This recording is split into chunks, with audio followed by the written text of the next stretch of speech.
Good morning class and welcome to our online classes. I'm your science teacher and today we are going to continue our chapter 4, that is heat and its effect. And we have already studied about the thermometer, we have already studied about the expansion and what are the scales, what are the difference between laboratory thermometer, clinical thermometer, digital thermometer. Okay, now today we are going to study about the flow of heat or the transfer of heat. So what do you mean by flow of heat or transfer of heat? We all know कि जो heat होती है वो transfer होती है from a hot object to a cold object, right? And in three different ways, that is your conduction, convection and radiation. Okay, so this phenomena is called the transfer of heat, in which the heat energy flows from the higher temperature to the region of lower temperature. Okay, so let's discuss about the conduction. What do you mean by conduction? Conduction आपका heat transfer होता है from a hot region to a cold region of an object and it is because of the actual movement of the particle from their position. तो heat जो होता है वो transfer होता है कंडक्शन की वजह से और ये सॉलिड में होता है and in between solid substance जो कि एग्जैक्टली या डायरेक्टली कॉन्टैक्ट में होते हैं. Okay, now how does the conduction of heat occur? So what happens that in a solid the molecules they are very closely arranged and when the molecule or when the solid is heated, ये जो molecules होते हैं which is like near the source of heat, they gain heat energy and they begin to vibrate faster. Now these molecules they are then collide with each other and then with the colder slower molecules and transfer some heat energy and making them also to vibrate faster.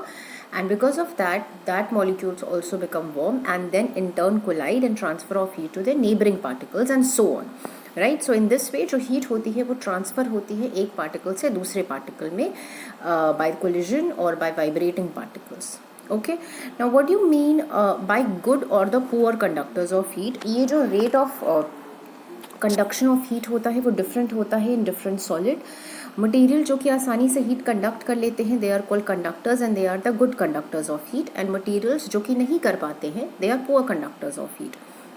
जो allow करते हैं they are like your metals, your iron, your aluminium, they are the good conductors of heat and bad conductors of heat who are like act as an insulators because the air is trapped inside them, like they are cotton, wool, rubber, clay, etc. Okay, now let's move on to the convection. What do you mean by convection? Convection क्या होता है? Convection is a process जिसमें heat transmit होती है liquid और gas में by the actual movement of the molecules. Okay, इसमें क्या होता है कन्वेक्शन अकर कैसे करता है कि जब लिक्विड या गैस को आप हीट करते हो तो वो एक्सपैंड होता है एंड बिकॉज ऑफ दैट वो लाइट हो जाता है and it move upwards. The cooler, heavier fluid from the surrounding, it rushes to take its place and it's heated in turn. उसकी वजह से क्या होता है कि जो कूलर और हैवियर जो फ्लूइड होते हैं आसपास से वो अपनी जगह लेने के लिए जाते हैं एंड बिकॉज ऑफ दैट वो भी गर्म हो जाते हैं. ये प्रोसेस कंटिन्यू रहता है and it give rise to a convection current जिसकी वजह से हीट एनर्जी जो है वो फ्लो होती है और पूरा लिक्विड या पूरा गैस जो भी उस कंटेनर में प्रेजेंट है वो भी हीट हो जाता है. Okay, now what does convection results to? The convection जो आपका रीजन होता है it also results to breeze in coastal region. Okay, like your land breeze and sea breeze. Okay, so what happen in land breeze and sea breeze कि coastal areas में क्या क्या होता है कि जो लैंड होते हैं वो जल्दी हीटअप होते हैं compare to the sea during the daytime.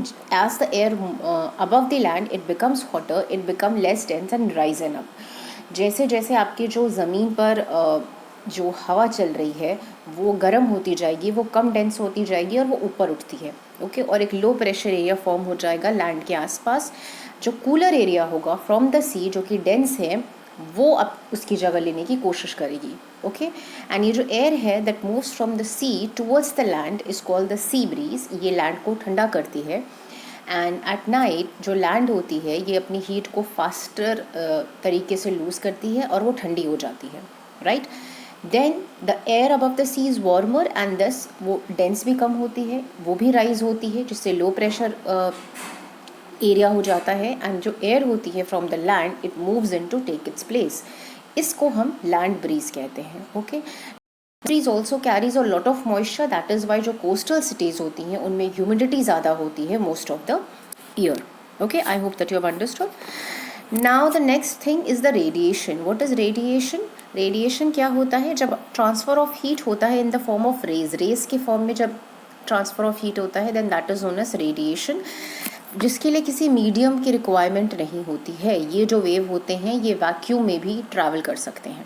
Okay, like for example जो हीट ऑफ द सन है वो आप तक कैसे पहुंचती है? It is because of radiation. In this process आपका ट्रांसफ़र होता है heat without any medium, and sunlight is the form of heat in which the heat and the light reaches us through radiation.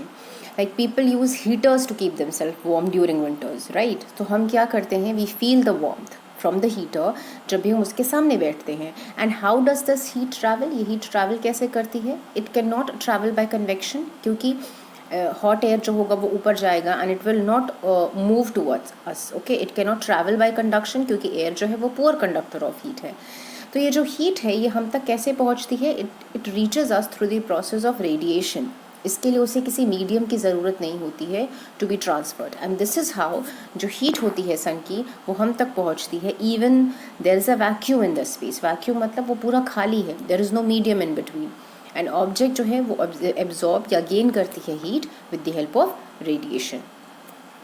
Okay, now what are the application of radiation? अगर हम discuss करें तो जैसे कि हमारे cards में radiations लगे होते हैं, रेडिएटर्स या मशीन्स में लगे होते हैं, they are painted black and ये रेडिएट करते हैं हीट को फास्टर, जिसकी वजह से आपकी गाड़ी ठंडी रहती है। हम लाइट कलर्ड के क्लोथ्स पहनते हैं समर्स में क्योंकि वो कम हीट एब्जॉर्ब करती है।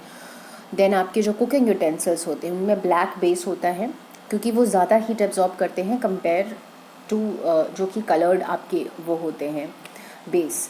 रेफ्रिजरेटर्स में उनका जो डल ब्लैक पीछे बैक जो रेफ्रिजरेटर का जो बैक होता है वो ब्लैक कलर का होता है क्योंकि हीट जो है वो रेडिएट होती है इनटू द एटमॉस्फेयर, जिसकी वजह से आपकी जो रेफ्रिजरेटर की जो पाइप्स हैं वो ठंडी रहती हैं, right? So I hope that you have understood this chapter. We have finished this chapter of heat and its effect. Okay, just go through it. In case you have any doubt, just feel free to ask me. Thank you so much, class.